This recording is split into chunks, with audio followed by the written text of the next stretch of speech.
Hey honeys, welcome back to Life is a Question Mark here. This is the podcast where you never know what will be happening next. Heck, I don't even know what's gonna happen sometimes until it happens. I'm your host that always keeps you on your toes and is such a question mark of a person, Heather Donovan. Before we jump into talking about our two main subjects of this episode, I'd come bearing a story to share with you all. So I was making my advertisement for last week's episode, which was a collage that I very quickly made with 3 pictures of 3 different shows that I talked about in both last week's episode and other past episodes to give a little teaser on what the episode was going to be about last week. My mom walked into the room just when I was getting ready to post the post for the podcast social media, and I showed her the picture that I've made and asked her what she thought. This is her literal response when I showed her, and she goes, "It looks like you were really into the drama. I'm not sure how this looks for you when you just did 2 podcasts on bullying." She said this as a joke, of course, and it had me so dead that I just had to share this story with you all so we can all share a good laugh together.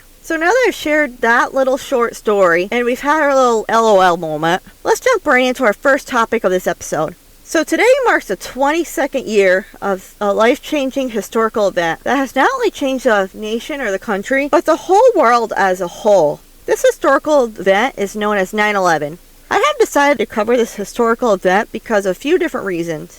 One of the biggest reasonings is that all of the children who were in school at the time of these attacks, including myself, are all grown and out of school. With that being said, the schools do not really even begin to teach historical events, just like 9/11, that affects the current events that are happening all around the world right now. Schools are mostly teaching a lot of very old past events, such as the Civil War, which, yes, that should be taught. However, it should not be a main focus after all, and it should not be taught year after year after year. I mean, I'm pretty sure it doesn't need to be taught back to, it's so on years. I mean, it should not be taught about that many times where it's repeated over and over. But anyway, that's just my opinion.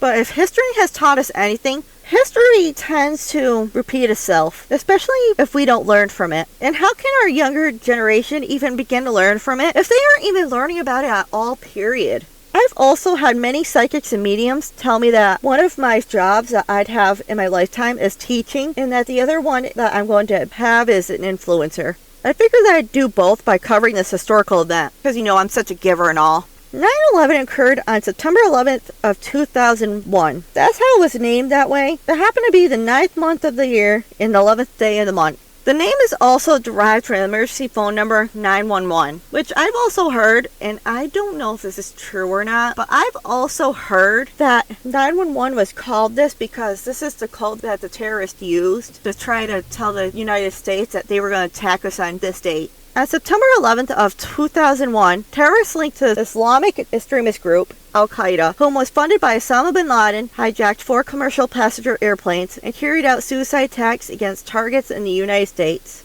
The hijackers were Islamic terrorists from Saudi Arabia and several other Arab nations. They were allegedly acting in retaliation for America's support of Israel, its involvement in the Persian Gulf War, and its continued military persistence in the Middle East. Some of the terrorists had lived in the United States for more than a year and had taken flying lessons at the American commercial flight schools. Others had flipped into the countries months before September 11th and acted as the muscle in the operation. The 19 terrorists smuggled box cutters and knives through security at 3 East Coast airports, which are Logan International Airport in Boston, Massachusetts, Dulles International Airport in Washington, D.C., and Newark International Airport in New Jersey. All 19 of them boarded 4 early morning flights that were bound for California. These flights were chosen because the planes were loaded with fuel for a long transcontinental journey. Not too long after takeoff, the terrorists took control of the planes and the controls transforming the 4 planes into guided missiles. At 8:45 a.m. on a clear Tuesday morning, the first of 4 planes crashed into the North Tower near the 80th floor of the first Twin Tower of the World Trade Center in New York City. The impact instantly killed hundreds of people both near the 80th floor and whom were on the plane, and trapped hundreds more in the higher floors of the tower. As the evacuation of the towers were underway, TV crews and cameras were broadcasting live of what seemed to be, at the time, a freak accident. A lot of people at this time thought that it was a joke when they first heard about it on the radio. Like my mom, for example, whom was dropping those kids off to school that morning. And then, like my mom, everyone realized this was no joke when they reached the TV and saw the actual live footage of all this happening in real time. 18 minutes after the first plane hit, the second one appeared out of the sky, turned sharply towards the World Trade Center, and sliced into the South Tower near the 60th floor. And there is actual cameras of the second plane actually hitting and slicing into the second tower, which I have found some of them for you. I will tell you how to look at some of them later in the episode. As millions watched the events unfolding in New York City, a third plane circled over downtown Washington, D.C. before crashing into the west side of the Pentagon military headquarters at 9:45 a.m. Jet fuel from the plane caused an inferno that led to the structural collapse of a portion of the giant concrete building, which is the headquarters of the U.S. Department of Defense. 125 military personnel and civilians were killed in the Pentagon, along with everyone who was aboard the plane. Less than 15 minutes after a nerve center of the U.S. military was struck, the South Tower of the World Trade Center collapsed, leaving behind a massive cloud of dust and smoke. Which I didn't realize this at the time, but the South Tower was the second tower that was hit by the planes, which I would have thought that the first one would have went first, and that's what I thought originally. However, when you go watch these videos too, when you go watch these videos, you'll see just like I did, the way that the plane was sliced into the tower, and that makes a lot of sense why it went first. At 10:30 a.m., the north building of the Twin Towers collapsed as well. These two buildings were devastating loss. I've heard stories of them being just gorgeous. I've never been there myself, unfortunately, because I was 7 years old when this attack happened, so I was very young. But I remember that this was the night that I saw for the first time and found out about President George Bush and that he was the President of the United States. I also remember my mom telling me and my older sister how she and my dad went to the Twin Towers and how they ate at a beautiful restaurant that was high above the city and revolved around so you could see the view of the city and eat at the same time. And this was in the Twin Towers, of course. And this was like way before us four kids were born. I wish that I would have been able to see it and go inside it. Fortunately though, nobody ever will again. And I strongly doubt that anyone will ever build replicas of them. But if someone did it, it would never be the same, of course. What is even more of a loss is all these lives that were lost because of these attacks. I will get into that more in the episode. Only 18 people in the World Trade Center were saved. Most of these people were with a group of FDNY firefighters and the North Tower stairwell B, which remained intact. One woman survived after the stairs that she was rushing down disintegrated around her. Almost 10,000 others were treated for injuries, which many were severe, of course. And I'm not sure if, they're counting the people, because there was a lot of debris that fell from those towers. And I am not sure if they're counting the people that got injured from the debris or not. Not from inhaling it, but, there was one person who was caught on fire from it and stuff, so I wonder if they add those statistics too as well. Who knows? Meanwhile, the 4th California-bound plane, that is the most known as Flight 93, was hijacked about 40 minutes after leaving Newark Liberty International Airport in New Jersey. Because the plane was delayed in taking off, the passengers that were on board the plane learned that the events that had just transpired in both New York City and Washington, D.C. through phone calls and earphone calls to the ground. And the thing is, they called off and canceled all flights in the United States, right after Flight 93 went off. And I don't remember the time lapse of when they called that decision in, but I don't think it was very long. Knowing that the aircraft was not returning to an airport as the hijackers were claiming, a group of passengers and flight attendants fought back. The passenger and flight attendants fought 4 hijackers and are expected to have attacked the cockpit with a fire extinguisher. One flight attendant told her husband on the phone that she had slipped into a galley and was filling pitchers with boiling water. And there's this one famous guy, I can't remember his name and I'm not even sure why I didn't write it down, but there's actual recordings and stuff of this guy calling his wife and saying, I love you and the kids so much and I want you guys to move on after I die and I love you so much, blah blah blah blah. It's just very sad and heartfelt. The plane then flipped over and sped towards the ground at upwards of 500 miles per hour and crashed into a countryside field near Shanksville, Pennsylvania at 10:10 a.m. That's weird that it happened on an angel number, but I don't even know why I'm picking that up in such a sensitive topic. Don't mind me. Everyone on board was killed, and where the terrorist's intended target was is still unknown to this day.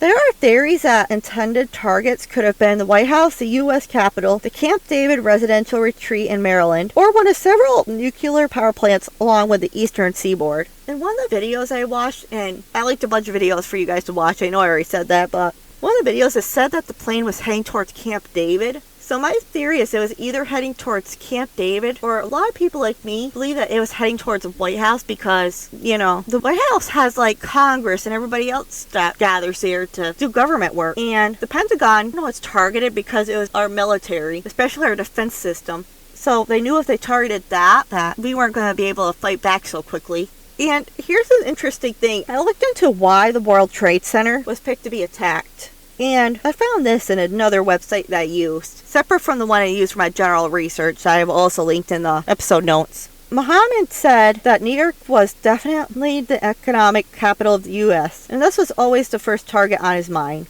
The most attractive targets were high buildings, both for the relatively ease of targeting as well for the symbolic impact. So it makes sense now that they say that, because New York City is where like the stock market is and everything else. So that makes sense. And the fact that the buildings were so high, that also makes sense when I went in to look at it. Now going back to the people who knew that they were going to die, but still fought on Flight 93, they still chose to fight back. These people died as heroes without even knowing that they were going to die as heroes. If these heroes did not fight back like they had, who knows what the target could have been, or what the country could be like today, or how many more lives could have been taken from us today than they already had that day. A total of 2,996 people were killed in the 9/11 attacks, and that includes the 19 terrorist hijackers on all 4 planes. Citizens of the 78 countries died in New York City, Washington, D.C., and Pennsylvania. 2,763 died at the World Trade Center after 2 planes flew into the Twin Towers. This figure concludes 343 firefighters and paramedics, 23 New York City police officers, and 37 Port Authority police officers who were struggling to complete an evacuation for the buildings and save the office workers trapped in the higher floors. 198 people were killed at the Pentagon, and 44 people died on Flight 93. At this time, I would like to take a moment of silence for our first responders, those who cleaned up the rubble, those who searched for anyone who survived or died that were in the rubble and cleaned the search dogs, anyone who died in an attack, and everyone who was affected and had their lives changed forever. And this includes like the people who inhaled all that debris that was in the air, because there's even like compensation even being handed out to those who was really impacted and inhaled all the smoke and has cancer from all that debris going in their lungs. So let's just take a moment of silence for all these people to show how honorable they are and the respect that they deserve. In the wake of the security fears that were raised by the 9/11 attacks, mailing of letters that contained anthrax that killed 2 and affected 17 people, the Homeland Security Act of 2002 created the Department of Homeland Security. It was signed into law by President George Bush on November 25th of 2022. Today, the Department of Homeland Security is the cabinet responsible for preventing terror attacks, border security, immigration and customs, and disaster relief and prevention. And this law, too, and how 9/11 has changed the United States as well, security-wise, is how we go through security and all that stuff for transportation. That's why we're checked for all these weapons and stuff, from preventing these types of tragedies from ever happening again. The act was followed 2 days later by the formation of the National Commission on Terrorist Acts upon the United States. The bipartisan 9/11 Commission, as it can be known, was charged with investigating the events that led up to September 11th. The 9/11 Commission report was released on July 22nd of 2004. It named, I'm not going to name his full name, so I'm just going to call him Mohammed because that name's tricky to say to his full name. So it named Mohammed the accused mastermind behind 9/11 and called him the principal architect of the 9/11 attacks. Mohammed led propaganda operations for Al-Qaeda from 1999 to 2001. He was captured on March 1st of 2023. He was captured on March 21st of 2003 by Central Intelligence Agency and Pakistan's intelligence services and was interrogated before being imprisoned in Guantanamo Bay detention camps before other accused terrorists charged with 9/11 related war crimes. In August of 2019, a U.S. military court judge in Guantanamo Bay set a trial date for Mohammed and the 4 other men charged with plotting the 9/11 terrorist attacks to begin in 2001. But this has been postponed due to the COVID-19 pandemic. Thanks, COVID. The new trial date that I've looked up online is November 1st through the 19th of this year. And if you're listening to this in future time, it's November 1st or 19th in 2023. Osama bin Laden, who financed and was the mastermind behind the 9/11 attacks, remained at large until May 2nd of 2011, when he was finally tracked down and killed by U.S. forces at a hideout in Abbottabad, Pakistan. I remember that being broadcasted all over TV when they found and killed him. The 9/11 attacks also had an immediate effect on the U.S. economy. Many Wall Street institutions, including the New York City Stock Exchange, were evacuated during the attacks as they should have been. On the first day of trading after the attacks occurred, the market fell by 7.1% or 684 points. The New York City's economy alone lost 143,000 jobs a month and $2.8 billion in wages in the first 3 months after the attack. The heaviest loss behind the lives lost were in finance and air transportation, which accounted for 60% of loss in jobs. The estimated cost of the World Trade Center damage is $60 billion. The cost of cleaning the debris in what is known to be Ground Zero today was $75 million. Just a few of the bucket list items that I'd love to go see in the future someday are Ground Zero, the National September 11th Memorial and Museum, and the Freedom Tower in New York City. There is also a museum that I went to see when I was in 4th grade in Albany, New York, that had a part of the museum where they had 9/11 stuff, and I can't remember what it was called. So that's lack of preparation on my part to have for you guys for information, but you guys could Google that up on your own. But I'd love to go see that museum too someday as well, and that's in Albany, New York, just for that purpose, go see the 9/11 stuff. If any of you have the opportunity to experience any of these things in real life, I very strongly suggest that you do so. I also very strongly suggest that you all take it upon yourselves and do your own research about the 9/11 attacks. I will be linking the website that I've used to do my research, which is historychannel.com. I can't remember the exact article it was that I've used to get my information that I've used in this episode. And it's in the episode show notes, as long with a few videos that you should check out. And in the videos too, I think actually I know at least one of these videos. I think there may have been a second one. If you look really, really closely in the background, you can see the second airplane coming in the background. And then the next, 2 seconds later, you could see the impact coming in. And I caught that right before, they were talking about on the TV. I guess they were talking to somebody about it on the news. They were interviewing somebody, and the person, they did not catch that in the background, the airplane going in the background. So I strongly suggest you check that out and just do your own research. Who loves feeling pretty and gorgeous jewelry? In that case, meet Juno Valentina, a jewelry brand that was first inspired by Greek mythology and started as a passion project that grew into being ethical. Jewelry can be so overwhelming for most people. The new trends, the do's and don'ts, the silver or gold, and so many more variables, including the hefty price tag that comes with it. Juno Valentina vows to always produce designs and collections free from all that. Every single one of their items can be paired with any outfit, mood, or style and still leave you looking fabulous. At top of their very affordable prices, Juno Valentina has given me a discount code to share with all of you. If you use Donovan20728 at checkout, you will get 20% off your entire purchase. Wow, what a bargain! Make sure you use Donovan20728 at checkout to receive 20% off your entire purchase and help you look and feel more fabulous than you already are. Now that we have covered the 9/11 attacks, let's move on to our next topic. I really struggled on if I should do a second topic, or even the ad that I just did in this episode, or just make it strictly about 9/11. After thinking long and hard about it, I realized that I am not the type of person to leave anyone on a sad note. So with that being said, I'm going to follow through with who I am. So what I will be talking about next is about Thursday's episode of Big Brother. And I just watched yesterday's episode as well, which was Sundays. And I didn't honestly think I'd be able to watch Sundays, because I thought I already would have recorded it by now. But life happens, things happen.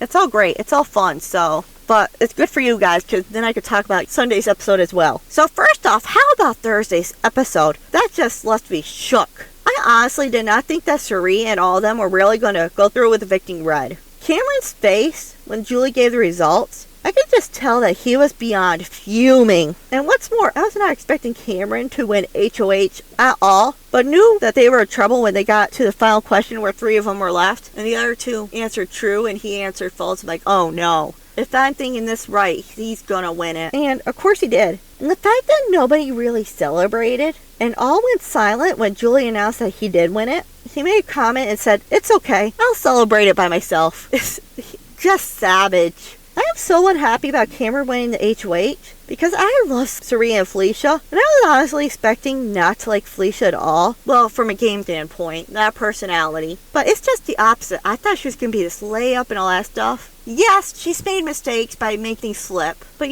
I feel like that's going to tend to happen in the Big Brother house anyway, regardless of who you are. I just don't see Felicia or Serena winning the game though, unfortunately. The other two people I like in the game are Jag and Matt. However, I don't see Jag winning the game either. And the other one that I like and wouldn't mind seeing win the game, and that I can actually see the possibility of winning this game, is Matt. The rest of them can all honestly go home right now for all I care. I mean, really, the rest of the cast all just flopped. The only good thing about Cameron winning HOH, though, for me, is that that he was really going to shake up the house and the game. And this house is in for a week of hell, as you could see from Sunday night. And how about Big Brother, having him, put pies in people's face to, give them safety at the nomination ceremony? I mean, that's just wild.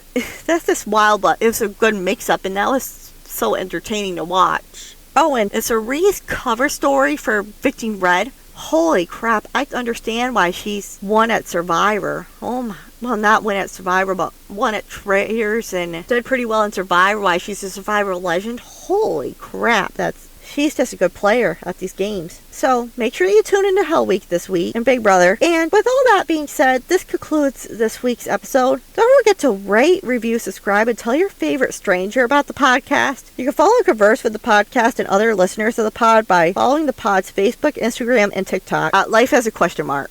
I love hearing from you all, especially on your feedback. And this is the God honest truth. I am not just saying it just because. You can also follow myself on my personal Instagram and TikTok at MissDeesWorld 2022. And I'm going to be honest, I haven't posted really in TikTok in a while because, honestly, I've forgotten I've had a TikTok for a hot minute for myself. Yeah, it's fine. It's great. You can also find the link tree to everything in all of our social media pages bio that I have already just mentioned above.